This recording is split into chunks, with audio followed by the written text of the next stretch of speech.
안녕하세요. 김태원의 현명한 투자자 방송 시작하겠습니다.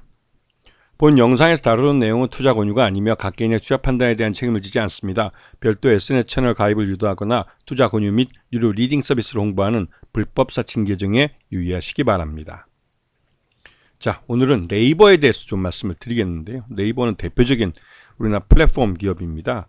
근데 이 네이버가 이 기존의 이 카페나 아니면 뭐 메일을 무료 메일을 쓴다든가 하면서 카페나 뭐 블로그 등을 통해서 이 충분히 이 서치를 통한 광고, 이런 광고 효과를 굉장히 크게 보면서 이 광고 기반의 그다음 뭐 다른 커머스나 핀테크나 이런 것들로 사업을 점점 확장해 가고 있는 그런 상황입니다. 실제로 그 서치 플랫폼이 전체 매출액 중에 36% 정도를 차지해서 가장 큰 부분을 차지하고, 그 다음에 커머스와 핀테크가 그 뒤를 따르고 있죠.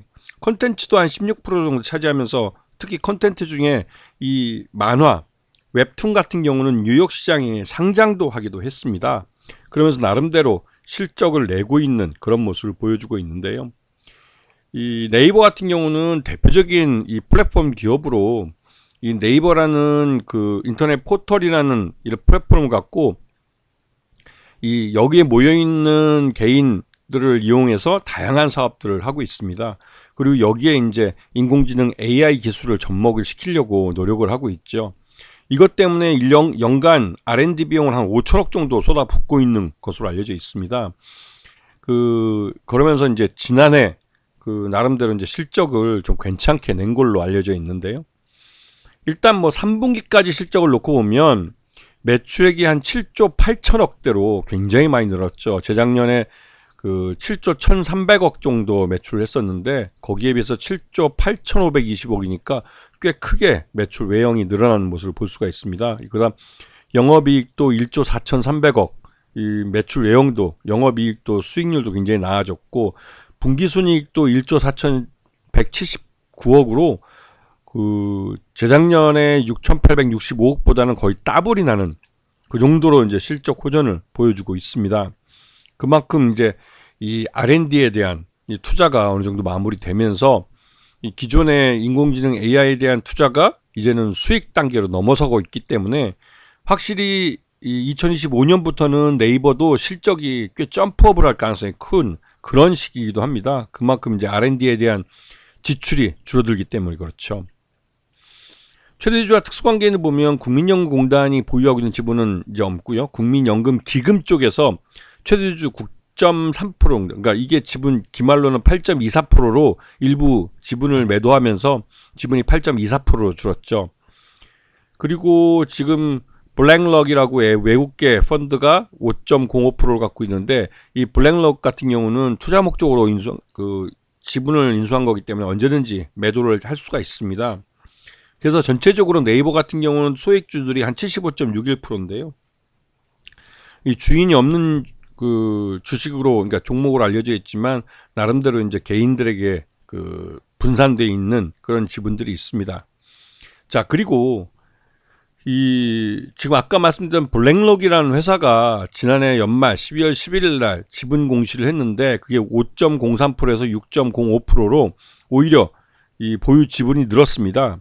근데 단순 투자 목적이기 때문에 언제든지 주가가 오르면 차익 실현하겠지만 여전히 뭐 네이버가 지난 1년 동안 많이 주가가 하락한 상태이기 때문에 지금은 뭐 팔 때기보다는 오히려 보유를 할 때라고 볼 수가 있는 것이죠. 지금 네이버는 지난 몇 년 동안 이 하이퍼클로바라는 이 인공지능 AI 모델을 만드는데 많은 투자를 했습니다. 이 클로바X라는 게 대화형 AI 서비스인데요. 챗 GPT와 유사하면서 똑같이 챗 GPT와 같은 폐쇄형 인터넷 모델입니다. 그런데 실제 이 클로바X를 개발을 하면서 여기에 매년 그 거대 언어 모델로서 그 투자를 꽤 큰 돈을 하고 있어가지고, 그러면서 또 이 미국의 빅테크에 비해서는 적은 금액이기 때문에 이런 식으로 투자를 해서 과연 인공지능 AI에서 성과를 낼 수 있을까라는 의문점이 있었습니다, 그동안.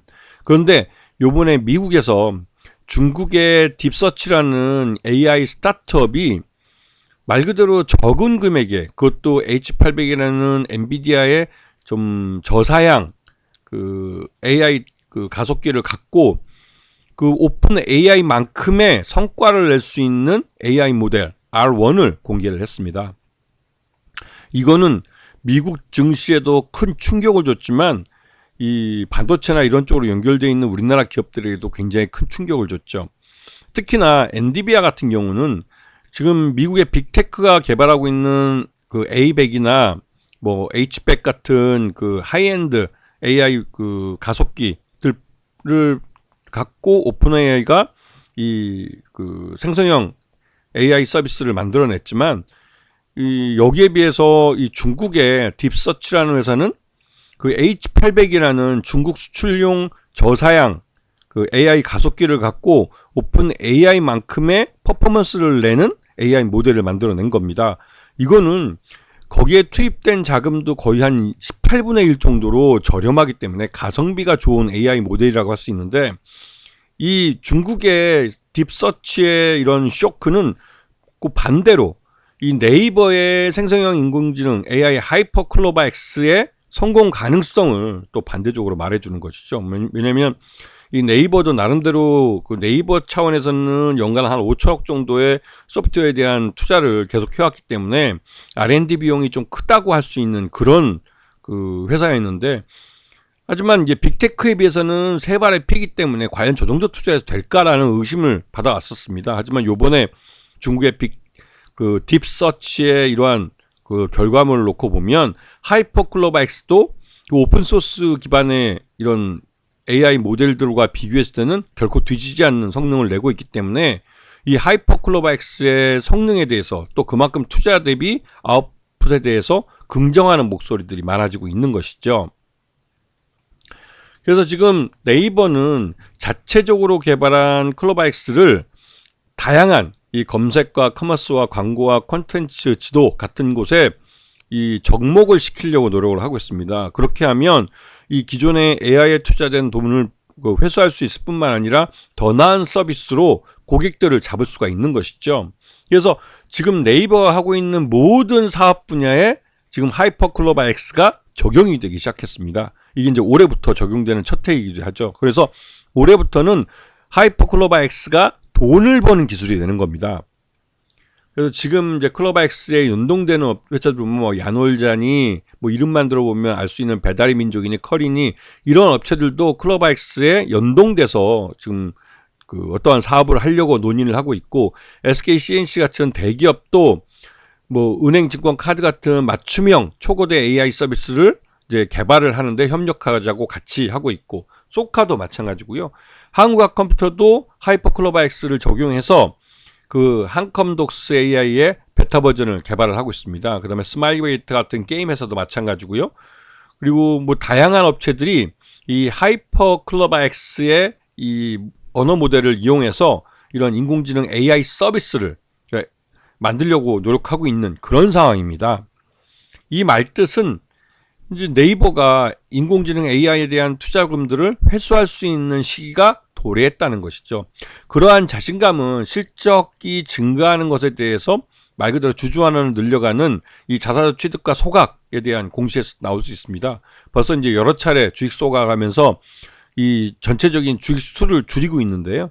이번에도 234만 7천 주를 이제 태우겠다고 해서 1,600억 정도의 이 주식을 그냥 태워버리는 겁니다. 이거 엄청난 거죠.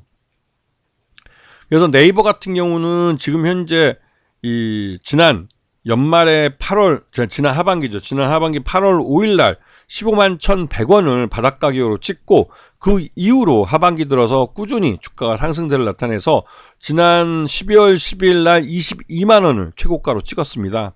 하지만 네이버가 올해부터 2025년부터 하이퍼클로바 X를 적용을 한 이 자체 개발한 인공지능 AI 모델을 상업화하는 그런 단계로 넘어가면서 말 그대로 이제 실적 개선에 대한 기대감을 좀 키워주고 있는 것이죠. 그 네이버의 지난해 3월 기준, 3월 실적 기준으로 적정 주가는 30만 원 정도로 평가되고 있기 때문에 지금 주가는 현저하게 저평가되고 있는 주가라고 할 수가 있습니다. 결국은 이 네이버는 실적이 올해 확실하게 이제 개발비 같은 것들이 줄어들기 때문에 실적이 개선되는 한 해를 보낼 가능성이 크고, 경기 침체 속에서 작년부터 실적이 개선되는 모습을 보여왔기 때문에 경기 침체 속에서도 수익을 낼 수 있는 그런 회사로 인정받고 있는 겁니다. 그런 면에서 네이버가 올해는 뭔가 좀 큰 그 주가 상승에 있어서 큰 일을 치르지 않을까라는 생각이 들어서 관심권에 두고 보셔야 하는 것이죠. 아시겠죠? 자, 오늘 방송 여기서 마치겠습니다. 감사합니다.